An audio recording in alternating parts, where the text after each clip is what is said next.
Mengutamakan rasa kemanusiaan di atas kepentingan pribadi menjadi pegangan bagi seorang dokter di Solo, Jawa Tengah.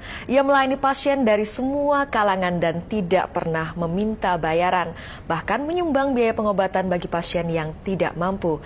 Simak kisah Dr. Lo Xiaoging dalam Sosok minggu ini.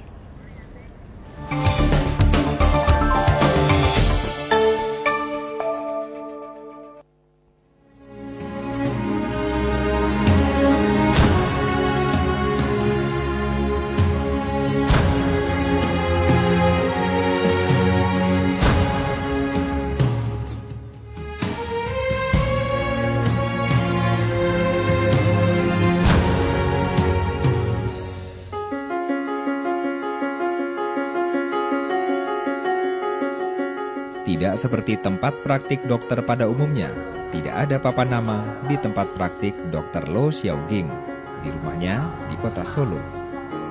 Bukan masalah, karena hampir seluruh warga kota Solo mengenal keberadaan Dr. Lo, yang selama puluhan tahun telah jadi andalan kaum tidak berpunya.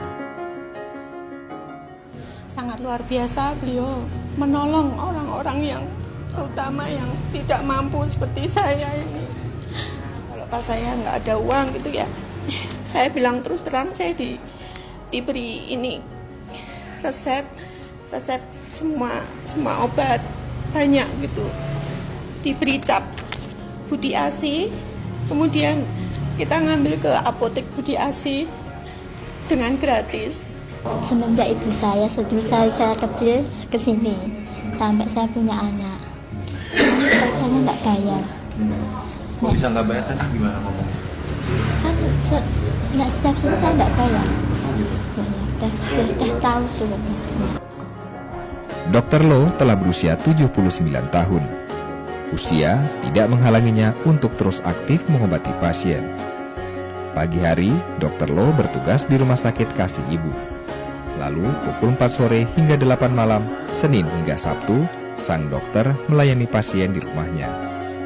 Melayaninya itu benar-benar dengan hati gitu loh.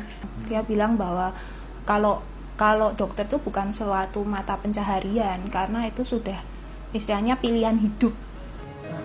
Lo Xiaoging lulus Universitas Airlangga tahun 1962. Tahun 68, Dr. Lo mulai buka praktik. Sejak awal, sang dokter mengutamakan prinsip kemanusiaan.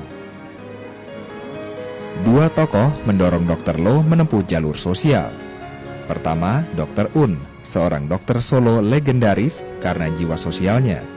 Kedua, ayah Dr. Lo sendiri. Ya, ada pesan bahwa kalau jadi dokter jangan spesial cari duit lah gitu. Tapi kalau kepingin kaya ya dagang aja gitu. Saya bilang gitu. Itu pesan ayah. Dr. Un itu cara kerjanya juga demikian. Jadi tidak pernah menarik pasien, pokoknya orang mau bayar silahkan, tidak bayar tidak apa, seperti yang saya ikuti sekarang ini. Sejumlah simpatisan akhirnya menjadi donatur tetap membantu membiayai para pasien melalui tangan Dr. Lo. Baik donatur maupun pasien penerima sumbangan berasal dari berbagai kalangan. Setelah bertahun-tahun bertugas sebagai dokter, tidak mengherankan Dr. Lo mendapat tempat di hati warga Solo. Saat terjadi kerusuhan tahun 98, tiada seorang pun yang menyentuh rumah Dr. Lo yang dijaga warga setempat. Dr. Lo bahkan buka praktik seperti biasa. Dr. Lo dan istri, Maria Gan, tidak dikaruniai anak. Keduanya gemar membaca. Langkah-langkah Dr. Lo mendapat restu penuh dari sang istri. Artinya nggak mau cari uang dari itu loh ya. Bagi saya itu ya melebihi harapan saya. Karena sebelumnya sudah terus terang jujur ya, tapi buat saya berharap terlalu banyak soal nanti gimana. Tapi kenyataannya itu satu ya, hidupnya lebih dari cukup. Rupanya, bagi Dr. Lo, imbalan tertinggi adalah rasa puas di hati. Kepuasan yang ada.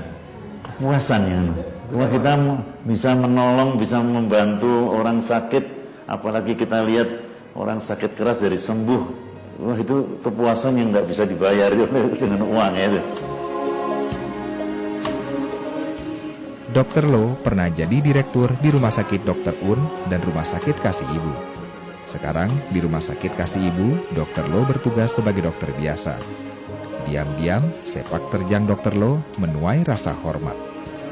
Rasa sosialnya ya, karena kan di saat sekarang ini kan tidak terlalu banyak lah profil dokter yang seperti itu gitu.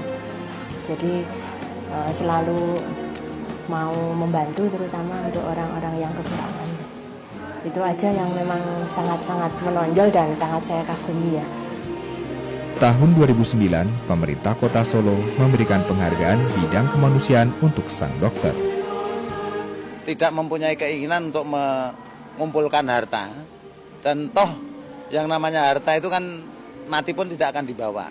Dan saya sebagai pribadi FP Gadi Rudiatmo pun juga meniru apa yang dilakukan oleh Dr. Lo, biarpun saya baru sebatas kecil, belum ada apa-apanya. Dr. Lo masih punya cita-cita. Lagi-lagi bukan untuk dirinya sendiri, tapi untuk para pasiennya. Itu yang ideal, ideal betul tuh nanti asuransi kesehatan yang nasional tuh.